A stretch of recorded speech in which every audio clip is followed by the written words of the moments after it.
ಪಾಕಿಸ್ತಾನದಿಂದ ಅಪ್ರಚೋದಿತ ಗುಂಡಿನ ದಾಳಿ ಹಿನ್ನೆಲೆ ಜೋಧ್ಪುರದಲ್ಲಿ ಶಾಲಾ ಕಾಲೇಜುಗಳಿಗೆ ರಜೆ ಘೋಷಣೆ ಮಾಡಲಾಗಿದೆ. ಜೋಧ್ಪುರ ಜಿಲ್ಲಾಧಿಕಾರಿ ಗೌರವ್ ಅಗರ್ವಾಲ್ ಆದೇಶ ಹೊರಡಿಸಿದ್ದಾರೆ. ಸರ್ಕಾರಿ ಮತ್ತು ಖಾಸಗಿ ಶಾಲೆಗಳು ಮತ್ತು ಅಂಗನವಾಡಿಗಳಿಗೆ ರಜೆ ಘೋಷಣೆ ಮಾಡಲಾಗಿದೆ. ಇಂದಿನಿಂದ ಮುಂದಿನ ಆದೇಶದವರೆಗೆ ರಜೆ ಘೋಷಣೆ ಮಾಡಲಾಗಿದೆ ಜೋಧ್ಪುರದಲ್ಲಿ. ಇದೆಲ್ಲವೂ ಮುನ್ನೆಚ್ಚರಿಕಾ ಕ್ರಮಗಳನ್ನು ಕೈಗೊಳ್ತಾ ಇರೋದು. ಪಾಕಿಸ್ತಾನ ಈಗ ಪ್ರತಿದಾಳಿ ಮಾಡಬೇಕು ಅಂತ ಹೇಳಿ ಸನ್ನದ್ಧವಾಗಿ ಕುಳಿತಿದೆ. ಅದು ಕೇವಲ ಪಾಕಿಸ್ತಾನದ ಹೇಳಿಕೆಗಳಿಗಷ್ಟೇ ಸೀಮಿತ ಆಗುತ್ತಾ, ಅಥವಾ ಈ ಥರ ಗಡಿ ಪ್ರದೇಶದಲ್ಲಿ ಗುಂಡಿನ ದಾಳಿ ಮಾಡಿ ಪಾಕಿಸ್ತಾನ ಇಷ್ಟೇ ನಮ್ಮ ಪರಾಕ್ರಮ ಅಂದ್ಕೊಂಡು ಸುಮ್ಮನಾಗುತ್ತಾ, ಅಥವಾ ಮತ್ತಿನ್ಯಾವುದಾದ್ರೂ ದಾಳಿಗೆ ಸೈಲೆಂಟ್ ಆಗಿ ಸ್ಕೆಚ್ ಹಾಕಿದೆಯಾ ಗೊತ್ತಿಲ್ಲ. ಅದು ಊಹೆ ಮಾಡೋದಕ್ಕಾಗಲ್ಲ.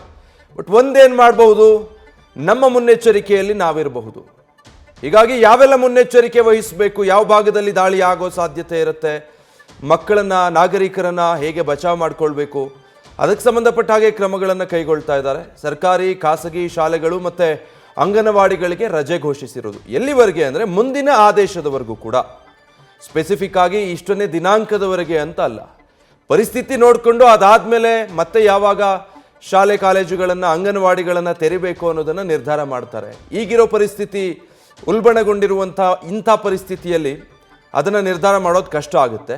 ಹೀಗಾಗಿ ಸದ್ಯಕ್ಕೆ ಜೋಧ್ಪುರದಲ್ಲಿ ಜಿಲ್ಲಾಧಿಕಾರಿ ಈ ನಿರ್ಧಾರ ಕೈಗೊಂಡಿದ್ದಾರೆ. ಖಾಸಗಿ ಶಾಲೆಗಳು, ಸರ್ಕಾರಿ ಶಾಲೆಗಳು, ಅಂಗನವಾಡಿಗಳು ಎಲ್ಲದಕ್ಕೂ ಕೂಡ ರಜೆ ಘೋಷಣೆ ಮಾಡಿ ಜಿಲ್ಲಾಧಿಕಾರಿಗಳು ಆದೇಶ ಹೊರಡಿಸಿದ್ದಾರೆ. ಮುಂದಿನ ಆದೇಶದವರೆಗೂ ಕೂಡ ಇದು ಚಾಲ್ತಿಯಲ್ಲಿರುತ್ತೆ ಅಂತ.